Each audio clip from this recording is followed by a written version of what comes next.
Perkenalkan, nama saya Yusuf dari X Angkatan 1. Di sini saya akan membahas materi sejarah mengenai arti-arti sejarah, apa saja yang terjadi pada masa lalu, dan hal yang lain-lain. Pertama, saya akan memberitahu apa arti sejarah. Sejarah berasal dari bahasa Arab, yaitu syajarah-tun. Syajarah-tun berarti pohon atau silsilah, yang kemudian diserap oleh bahasa Indonesia menjadi sejarah, kemudian diserap oleh bahasa Melayu menjadi syajarah. Beberapa tokoh juga memiliki pengertian sejarah sendiri, seperti tokoh Ibnu Khaldun, R.J. Collingwood, dan R. Muhammad Ali. Dan sejarah juga memiliki tiga konsep. Tiga konsep tersebut adalah manusia, ruang, dan waktu. Manusia adalah penyebab dari segala sesuatu. Ruang adalah tempat terjadinya sesuatu. Waktu adalah sebagai batas temporal dari suatu peristiwa. Dalam mempelajari sejarah, kita dapat mempermudahnya dengan menggunakan cara berpikir. Cara berpikir tersebut adalah cara berpikir kronologis. Secara etimologis, kronologis berasal dari bahasa Yunani, yaitu kronos dan logos. Kronos berarti waktu, logos berarti ilmu dan logika. Cara berpikir kronologis dapat mempermudah kita dalam melakukan rekonstruksi terhadap semua peristiwa masa lalu dengan tepat. Kronologi sangat penting agar terhindar dari anakronisme. Anakronisme adalah penempatan peristiwa latar, tokoh, ataupun dialognya tidak sesuai dengan tepat dan waktunya terjadi peristiwa. Cara pikir diakronik mengajarkan kita untuk lebih teliti dalam mengamati gejala atau fenomena tertentu, peristiwa atau kejadian pada waktu tertentu.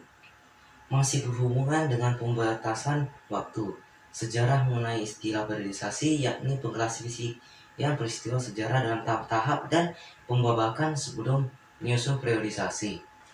Cara berpikir sinkronik. Cara berpikir sinkronik adalah cara berpikir ketiga.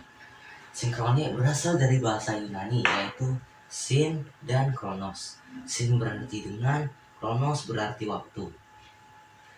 Lebih jelasnya, bahwa konsep sinkronik dalam sejarah adalah cara mempelajari atau mengkaji pola-pola, gejala, dan karakter dari sebuah peristiwa sejarah pada masa tertentu.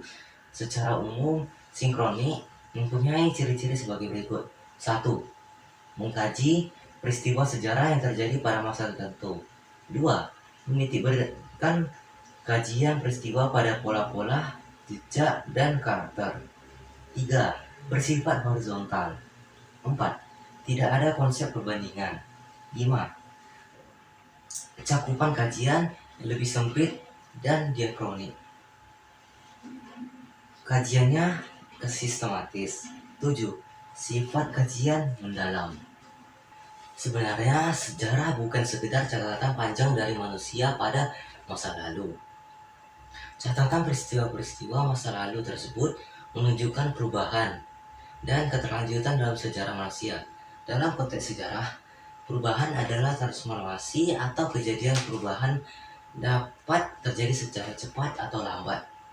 Contoh perubahan yang dapat terjadi secara cepat adalah pengoboman kota Hiroshima pada 6 Agustus dan 9 Agustus 1945 yang menyebabkan Jepang melakukan pengunduran tanpa syarat pada 15 Agustus 1945.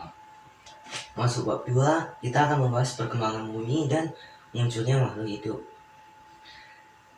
Asal-usul bumi dan makhluk hidup. Awal mula terbentuk alam semesta atau bumi adalah terjadinya ledakan Big Bang. Ledakan besar yang terjadi pada 13,7 miliar tahun yang lalu. Ledakan tunggal ini mengantarkan materi-materi dalam jumlah yang banyak.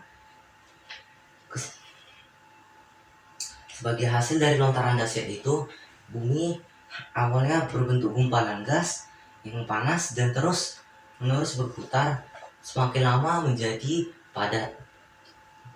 Akhirnya semakin mendingin dan menjadi bentuk bola padat. Proses ini telah terjadi cukup panjang, kurang lebih 2,5 miliar tahun yang lalu, hingga mencapai keadaan seperti sekarang. Menurut teori geologi, yaitu ilmu pengetahuan yang mempelajari tentang ilmu bumi secara keseluruhan. Proses perkembangan bumi ini dibagi menjadi 4 bagian, yaitu masa Arkaikum, Paleozoikum, Mesozoikum, dan Neozoikum. Masa Arkaikum. Masa ini merupakan masa yang tertua, yang pada 2,5 miliar tahun yang lalu. Keadaan bumi masih labil, masih menyerupai gumpalan bola gas yang makin lama membentuk kulit. Pada saat itu belum masih ada tanda-tanda kehidupan makhluk hidup karena bumi masih sangat panas. Masa Paleozoikum. Masa Paleozoikum adalah masa kedua. Masa ini berlangsung sekitar 500 sampai 245 juta tahun yang lalu. Kondisi bumi sudah lebih stabil, meskipun secara menyeluruh belum dapat dikatakan demikian.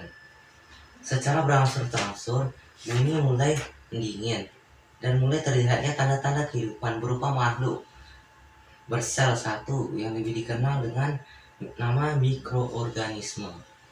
Masa Mesozoikum juga dikenal sebagai zaman reptil dinosaurus, menjadi penguasa hampir sepanjang masa ini. Namun kemudian punah pada 65 juta tahun yang lalu. Kepunahan masa ini disebabkan oleh meteor besar yang jatuh ke bumi. Masa Neozoikum.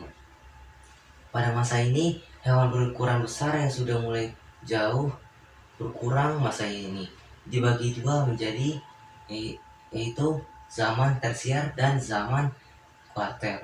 Zaman tersier. Zaman ini berlangsung 60 juta tahun yang lalu. Yang penting di zaman ini adalah muncul jenis primata seperti kera. Zaman kuarter. Zaman ini dibagi dalam dua kala, yaitu kala Pleistosen dan Diluvium, dan kala Holosen atau Aluvium. Perkembangan makhluk hidup. Kehidupan muncul pertama kali pada masa Paleozoikum, lalu perkembangan pada Mesozoikum. Selanjutnya pada masa Mesozoikum, tepatnya pada kala Pleistosen, manusia purba mulai muncul. Manusia purba telah berkembang lebih sempurna lagi, yaitu dengan muncul jenis Homo sapiens, yaitu ciri-cirinya mirip dengan manusia sekarang. Teori evolusi. Manusia termasuk teori evolusi itu telah lama menjadi kontroversi. Para penentangnya mengatakan teori itu tidak sesuai dengan pandangan kitab suci agama.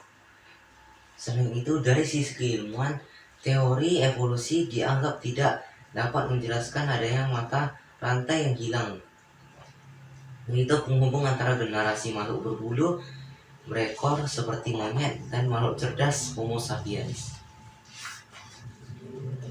Para penentang teori evolusi umumnya mendukung konsep kemunculan seketika makhluk hidup tanpa adanya kaitannya atau ciptaan Tuhan. Menurut para pendukung teori evolusi, perkembangan makhluk ini hidup tahap demi tahap dalam waktu yang sangat panjang, yaitu jutaan tahun yang lalu. Buktinya fosil manusia purba serta binatang. Ada juga bukti lain-lain, seperti organ tubuh manusia yang tidak berguna namun masih ada dalam tubuh, seperti usus buntu, tulang ekor, rambut, dada, dan lain-lain.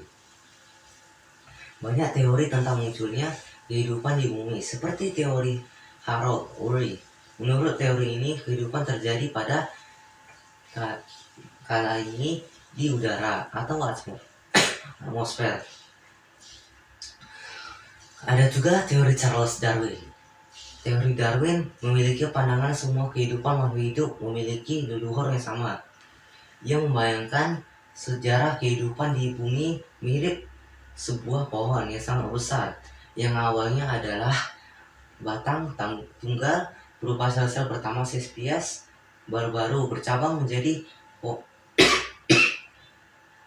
fosil, tumbuhan, dan binatang.